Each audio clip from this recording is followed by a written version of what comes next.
Any successful piece of legislation requires policymakers to make concessions. Are there any issues on which you will not budge, or is every issue one that is open to debate? I think there are two that I feel very strongly about that I don't want to budge on. The first is the public health care.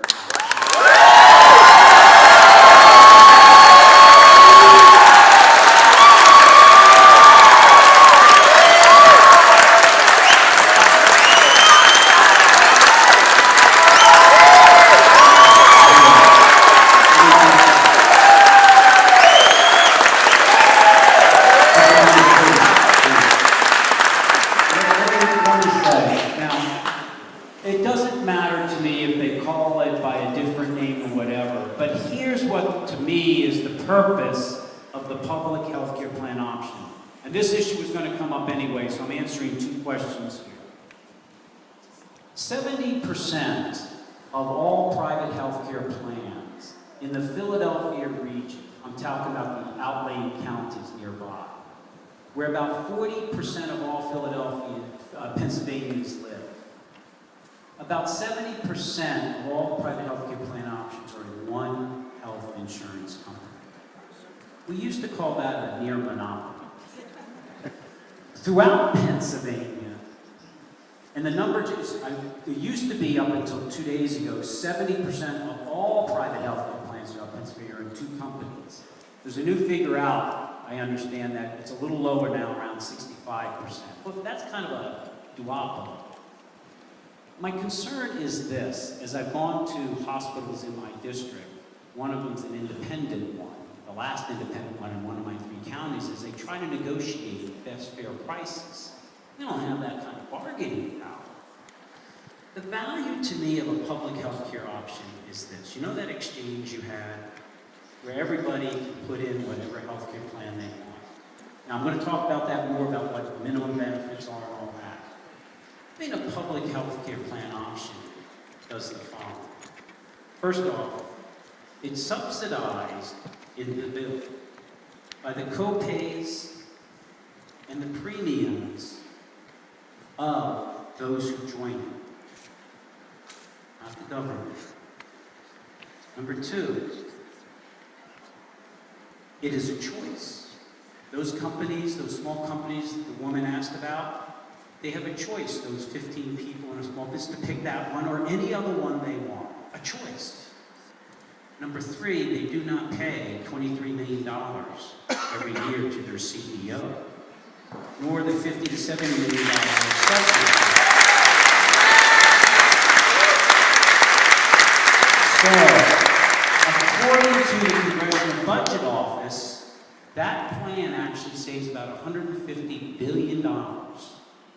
Will save us about $150 billion over 10 years. So the concept is, okay, you got an exchange. What are Americans best at? Well, that's what I say. One of the things we're very good at. Competition. We are. We're very good at competition. And so the concept is, make it a little bit more fair, however, that when that public health care plan is in there, offering the same benefits that this private person does, but it doesn't have the overhead, that they have lower cost. People say, well, I really like that one. It gives me the same benefits. And so you beget the kind of competition that we've lost in the healthcare market. So from a business aspect, you have a more competitive playing field. So the concept is, and by the way, mind you, it's overseen by the Secretary of HHS, but basically it's run by the same private funds. Unfortunately, it's gotten a misperception out there of what it is. Now, you can agree or disagree with what it is, but that's what it is in the bill. Now, you could have that by some other means. You know, people talk, but if you have this co-op that people talk about, well, they would have to have a minimum of 500,000 people in it to get that type of competition. And it has to be nationwide, that not just in Pennsylvania like the President. So I want to have that competition. So look, what happened, and to your wonderful question on Wall Street, what happened was in 1999, they forbade, by a law, by a vote, any regulation, oversight, reserve requirements for derivatives. Well, all we're saying is, let's have a little bit more fair play. I mean, even Little League football has the referee football.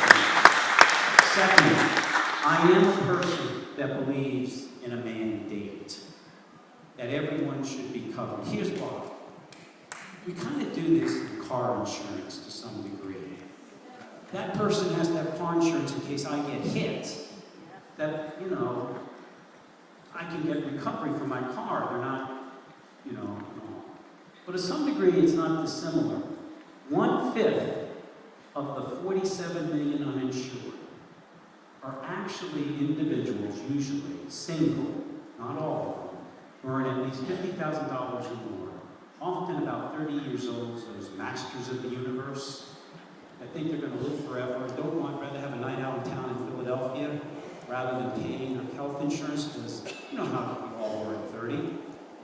And so, single, but wait a moment, they're going into the hospital emergency room when they're sick, and we pay for it. Now, wait a minute, I'm paying $400 more on my private health care plan when they could afford it? And oh, by the way, not only that, but if everybody is covered for preventive care, then they'll get their disease diagnosed early, and then we pay less over time. So the concept was for the uninsured, wait a moment, you're paying for it anyway. $1,100 per family of 4. Let's get them covered under a mandate, or they pay a little bit of a fine so that they pay us back for when they do get sick. And, oh, by the way, when they're covered, they get the preventive care because free co-pays. They're not going to not go in and get the glaucoma exam before they become a bone density exam or high blood pressure.